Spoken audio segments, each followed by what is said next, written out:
네, 이번 순서는 정치 사회적 이슈를 분석해보는 뉴스앤 이슈입니다. 매주 수요일 저희와 함께하는 두 분이시죠. 추진봉 교수, 장성철 소장 나오셨습니다. 두 분 어서 오십시오. 안녕하세요. 안녕하세요. 여권의 이제 검찰개혁 압박 속에 그동안 침묵을 이어왔던 윤석열 검찰총장이 드디어 입을 열었습니다. 중수청 설치 추진을 정면 반박하는 이례적인 그 기자들 앞에서 장시간 이야기를 하는 그 여론전에 나서면서 다시 전국의 해구로 떠오르고 있는데요. 검수완박을 부패 완판이다. 뭐 이렇게 한마디로 이제 요약을 할 수 있는 그런 인터뷰를 했는데 먼저 이렇게 중수청의 반기를 든 윤 총장의 입장 어떻게 보시는지 두 분 말씀 들어보겠습니다. 먼저 장 수장님. 저는 할 말을 했다라는 생각이 듭니다. 이러한 방법은 옳지 못하다라는 본인의 소신을 아주 강렬하게 얘기했다라고 생각이 듭니다. 윤석열 총장의 논리는 딱 네 가지예요. 검찰을 뺀 수사처를 도입을 한다. 이것은 기본적으로 국가의 수사 역량을 약화시킨다. 그렇게 되면 정치, 경제, 사회 각 분야에 있는 여러 가지 비리 사범들을 제대로 처벌할 수가 없다. 그렇다면 결국엔 이것은 국민들에게 피해가 간다. 이런 논리로 기본적으로 중대범죄수사청에 대해서 상당히 회의적인 시각을 갖고 있는 겁니다. 결국에는요, 이것은 검찰로부터 수사권을 뺏어서 권력을 향한 수사를 못하도록 하는 것이 아니냐라는 이런 차원의 판단도 하고 있는 것 같습니다. 기본적으로 좀 말씀드려 볼게요. 이 중대범죄수사청을 법무부 장관 산하에 둔다고 그랬어요. 지금 네. 입법안을 보면. 그러면 조국 법무부 장관, 추미애 법무부 장관 이런 분들이 수사를 지휘하고 보고를 받습니다. 이게 과연 옳은 일입니까? 박범계 현 법무부 장관은 또 얘기를 했어요. 나는 법무부 장관이지만 민주당 의원이다라는 얘기를 했어요.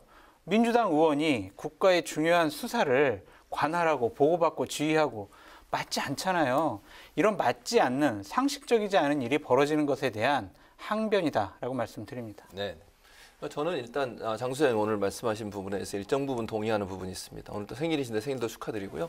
어쨌든 저는 이런 생각은 들어요. 그러니까 윤 총장이 얘기했듯이 기본적으로 제가 생각하는 관점은 그러니까 검경 수사권 조정이라고 해서 경찰과 수사권 조정을 어느 정도 해서 지금 오고 있지 않습니까? 근데 얼마 안 됐습니다. 이게 어느 정도 정착될 때까지는 시간이 좀 필요하다고 생각을 해요. 그런데 지금 6대 중대 범죄 이외에 나머지는 경찰이 수사하도록 돼 있거든요. 그러면 이게 어느 정도 잘 진행이 되는지를 좀 살펴본 이후에 해도 저는 늦지 않다고 봐요. 근데 지금 검찰 수사권 전체를 다 못하게 하고 예를 들면 기소만 하고 공소 유지만 하도록 한다는 것은 지금 상황에서 논의할 사항은 저는 아니라고 개인적으로 생각을 합니다. 그래서 이 부분이 이제 저는 그렇게 생각하고 또 제가 생각할 때 여권에서 또 저와 같은 생각을 갖고 있는 분이 있다고 저는 봐요. 네. 이게 뭐 예를 들면 여당의 무슨 당론도 아니고 현재 여당이 이렇게 하겠다고 전체적으로 주장한 것도 아닙니다. TF팀에 있는 분들이 주장이 좀 나오고 있는 상황인데 그 부분은 저는 이제 논의가 필요하다는 생각이 들어요. 그리고 3월, 6월 이런 얘기가 나오는데요. 제가 볼 때 시간적으로 3월에 발의하고 6월에 처리한다. 그렇게 될 가능성은 저는 좀 낮다고 봅니다. 그래서 저는 검찰에서 얘기하는 부분들을 좀 듣고 논의를 해볼 필요가 있다. 저는 그렇게 첫째 생각을 하고 다만 윤 총장의 방법이 저는 잘못됐다고 생각해요. 이거를 특정 언론을 선택해서 인터뷰라는 방식으로 해서 법치주의가 죽었다는 등 이렇게 강력한 표현을 쓰는 것이 과연 도움이 될까라는 생각이 들거든요. 그러니까 네. 저는 검찰의 의견은 충분히 반영될 수 있다고 봅니다. 수사 권한을 완전히 뺏는 것이 과연 도움이 될 거냐는 부분에 논의를 할 수 있다고 봐요. 또 검찰의 입장도 저는 전달할 수 있다고 봅니다. 지금 현재 오늘까지 이제 일선 수사청에 있는 사람들, 검사들 의견 모아서 전달하겠다고 그랬어요. 그 방법이었다면 저는 좋다고 생각하고 또 검찰총장이 네. 발표하는 것은 공식적인 대변인이나 아니면 기자회견이나 이런 방법을 하면 저는 좋다고 생각해요. 그런데 특정 언론사와 인터뷰 방식으로 하면서 이게 너무 강한 어조들을 자꾸 쓰니까 본인의 의지와 관계없이, 의도와 관계없이 이게 오해될 수 있다. 정치적 행위로. 그런 부분은 총장이 밝히는 방법에 있어서 저는 부적절했다. 다만 검찰에서 얘기하는 부분들을 정치권도 좀 귀담아 듣고 논의하고 이 부분도 어떻게 녹여낼지 하는 부분들을 검토할 필요는 있다. 이런 생각이 듭니다. 네. 네, 이렇게 말씀하신 대로 좀 거친 발언을 하다 보니까 정치적인 의향이 있는 건 아니야. 이런 이런 발언들이 나오고 있는데요. 윤 총장이 오늘 대구지검 방문하면서 이 정치 의향은 지금 말씀드릴 타이밍이 아니다 이렇게 답을 했는데 앞으로의 전망 어떻게 보십니까? 저는 정치적인 행동을 할 거라고 봐요. 그러니까 이렇게 지금 정치적 파장이 일어날 걸 이미 예측하고 저는 했다고 보거든요. 인터뷰를. 아니었으면 대변인 성명이라든지 아니면 본인이 기자회견을 통해서 공식적인 루트를 통해서 얘기를 했을 거예요. 그런데 본인이 특정 언론사를 지명해서 그 언론사 인터뷰를 했다는 것은 네. 그것도 아주 오랜 동안 2시간 이상 했다고 제가 들었거든요. 그 정도 그리고 나중엔 전화로까지 또 인터뷰를 했대요. 그러니까 추가 인터뷰를. 그 정도로 인터뷰를 했다고 하면 제가 볼 때 윤 총장 입장에 정치적인 어떤 계기를 만들려는 의도가 있지 않나는 게 제 개인적인 판단입니다. 또 하나 이 문제가 왜 그렇게 의심을 받냐면 사실 추미애 전 장관과 윤 총장의 갈등 요소가 사실은 윤 총장의 지지율을 끌어올리는데 여러 가지 영향을 미쳤어요. 네. 그런 부분이 이번에 또 검찰과 법무부의 갈등 요소로 발현이 되거나 아니면 정부와 각을 세우는 검찰총장의 모습을 통해서 본인의 어떤 지지율을 끌어올리고 또는 본인에 대한 인지도를 끌어올리는 데 도움이 된다고 판단했을 가능성이 있다고 봅니다. 이건 물론 제 추측입니다. 그분이 그렇게 했다고 제가 단정적으로 얘기할 수는 없지만 여러 가지 정책 상황을 보면 윤 총장의 이런 행동은 그런 정치적 포석도 함께 있는 게 아니에요. 물론 처음에 그 검찰에 대한 어떤 수사권이 필요한 부분을 강조한 부분도 분명히 있지만 그와 함께 플러스해서 정치적인 어떤 여러 가지 상황들도 함께 고려해서 발언을 한 게 아닌가 그렇게 해석이 가능합니다. 네, 별의 순간이 다가온 걸까요? 그러니까 기본적으로 이분의 행동을 정치를 하지 않을 거야라고 우리가 분석을 하면 잘못된 거예요. 이거는 기본적으로 정치를 하겠다라는 의지의 표현으로 저는 읽혀집니다.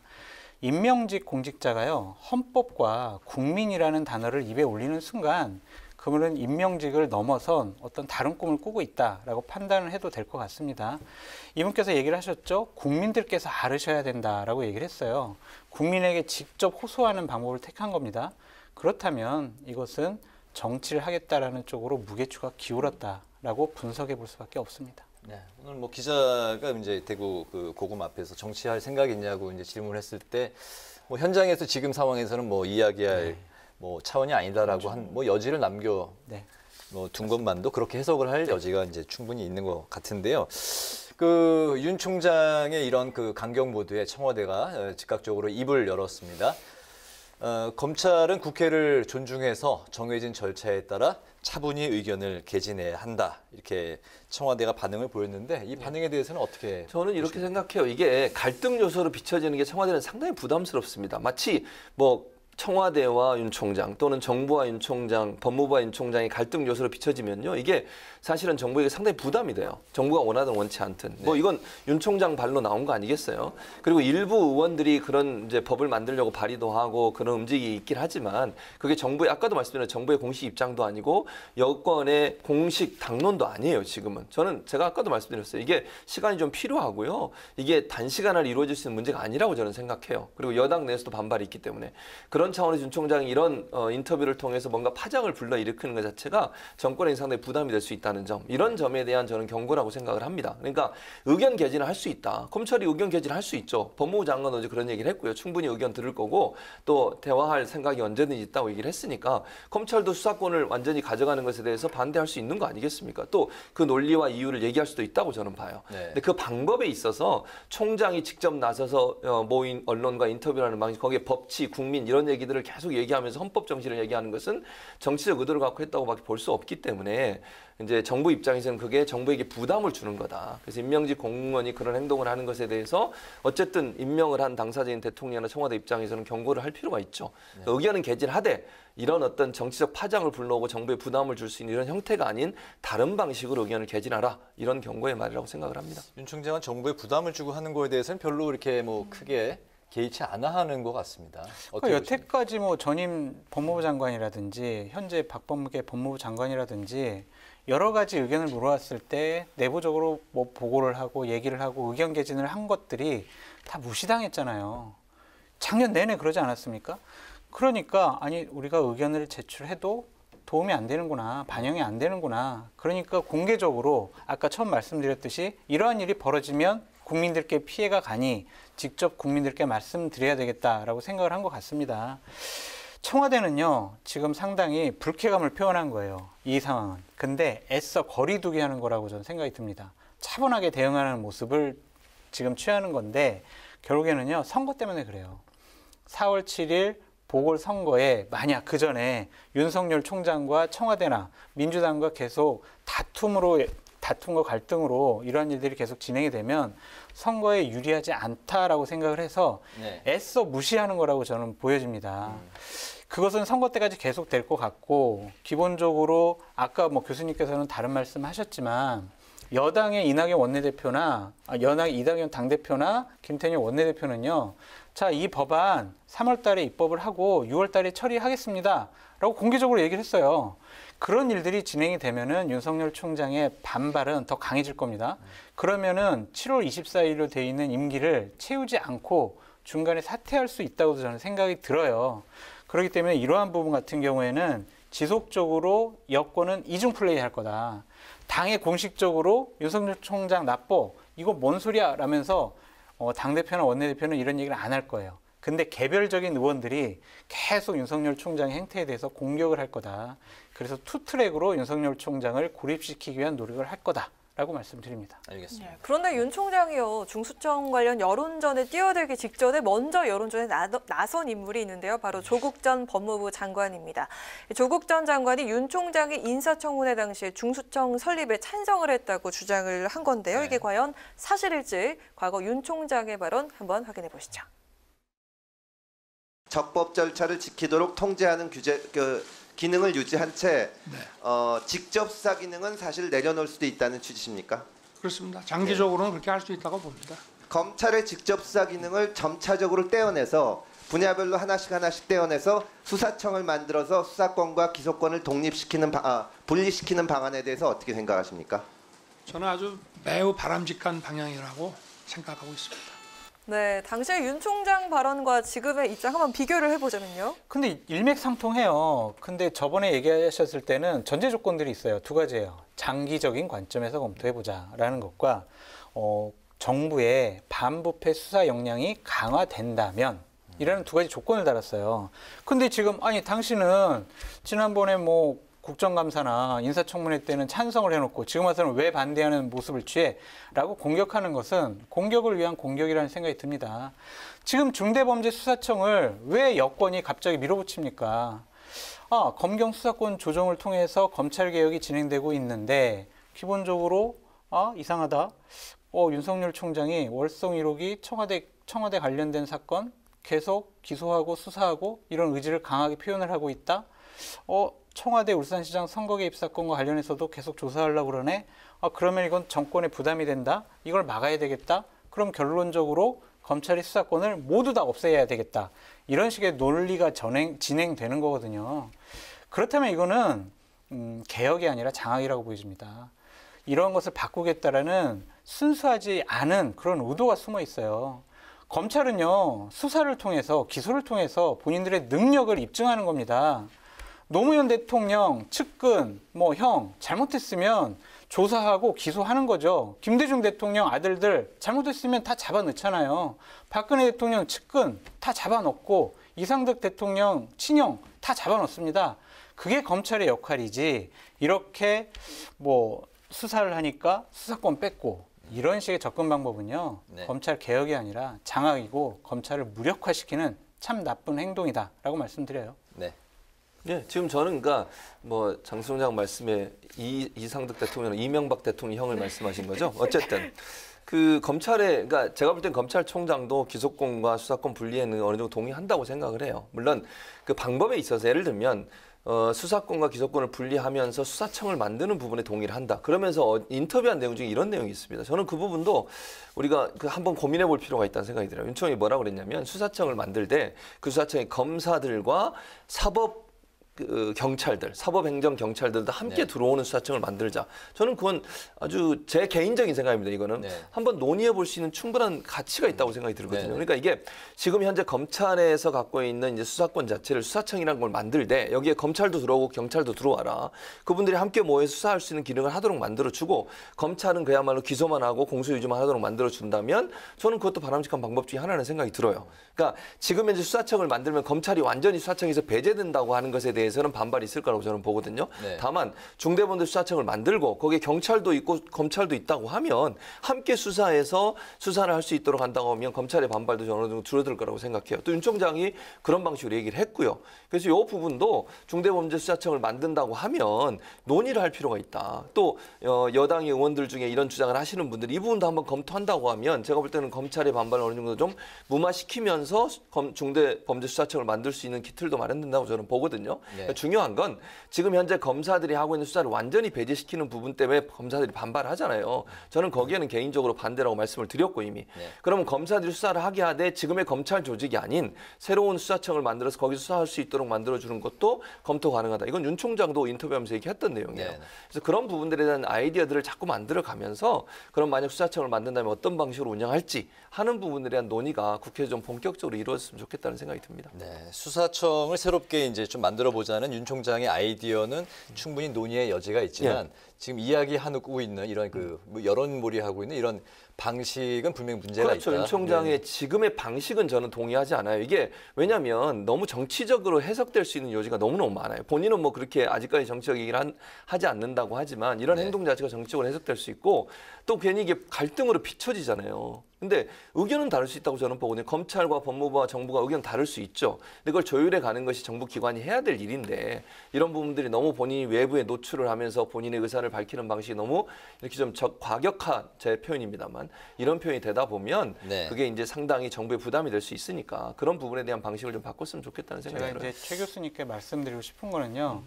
정치적으로 해석될 것 같다라는 걱정을 안 하셨으면 좋겠습니다. 이미 정치적인 행보를 하고 있는 거예요.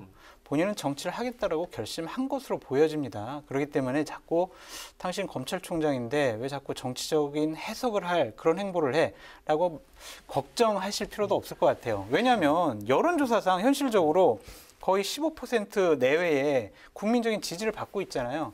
그런 분을 단순히 당신은 검찰총장이야, 임명직 공무원이야, 그러니까 정치적인 행보하지 마라고 얘기하는 것 자체가 좀 어불성설 같다. 검찰총장 자리에서 현재 이제 뭐 쏟아내고 있는 이런 그 발언들, 일명 뭐 작심 발언으로도 해석이 되기도 하는데 이런 발언들도 할 수 있다고 이렇게 좀 생각하시는 건가요? 그럼 제가 다시 여쭤볼까요? 정세균 국무총리 본인은 대권에 나가겠다고 공식적으로 선언했죠. 그러한 의지를 많이 표명하고 있습니다. 그러면은 대권 후보로 하겠다는 분이 국무총리라는 우리나라의 2인자의 자리에 있으면서 여러 가지 행보도 하고 말도 하고 국민들께 뭐 점수 따려고 노력을 하고 이런 것은 그러면 정당한가요? 여권이 윤석열이라는 검찰총장을 비판을 하려면 정세균 국무총리의 행보에 대해서도 똑같이 비판을 해야 된다. 그래야 형평성에 맞다라고 말씀드립니다. 저는 이제 검찰총장을 좀 보호해 드리려고 한 얘기인데 장수장이 얘기했으니까 그걸 받아서 얘기를 하면 네. 검찰총장이 정치적 행보를 하면 되겠습니까? 그 중립적 수사를 할 수 있을까요, 그러면? 아니, 지금 현재 만약에 검찰총장이 정치적 어떤 행보를 한다면 그건 보수 진영에 더 가까운 정치적 행보잖아요. 지금 검찰총장을 누가 지지하고 있고 지원하고 있고 뭐 대신 말해주고 있습니까? 국민의힘이잖아요. 그러면 검찰총장이 저런 정치적 행보를 하면요. 사람들이 수사의 중립성이나 정당성을 과연 믿을 수 있을까요? 그러면 정부에는 저렇게 강력하게 정부 관련된 수사는 저렇게 강력하게 하면서 그럼 보수 진영이나 본인의 가족 관련된 수사는 제대로 안 하는지 본인의 측근 관련된 수사는 왜 제대로 안 하는지 이런 비판일 수밖에 없어요. 네. 검찰은요 수사하는 기관이기 때문에 중립성이 너무너무 중요합니다. 그래서 저는 만약에 정치적 행보를 하려면 그만두고 나가셔야 돼요. 만약에 본인이 그런 생각이 있다고 하면.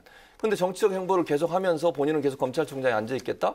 그럼 그분이 뭐 중립적으로 하더라도 비판적 입장에 있는 사람이 생길 수밖에 없어요. 알겠습니다. 그래서 그런 부분에 있어서 저는 검찰총장이 정치적 행동을 하려면 검찰총장이 저는 그만둬야 한다고 생각을 하고요. 검찰총장으로 있는 한은 정치적 중립성을 지키려는 노력을 반드시 해야 된다고 저는 봅니다. 그러면은 박범계 법무부 장관 예를 들어볼게요. 본인은 장관이기 전에 민주당 국회의원이라는 얘기를 했습니다.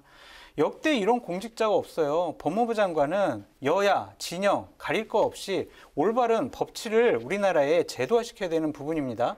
지켜야 되는 분인데 나는 민주당 의원이야라고 자기 고백을 했습니다. 이런 법무부 장관이 하는 인사 이것이 과연 공정하고 정당하다고 우리가 평가할 수 있습니까?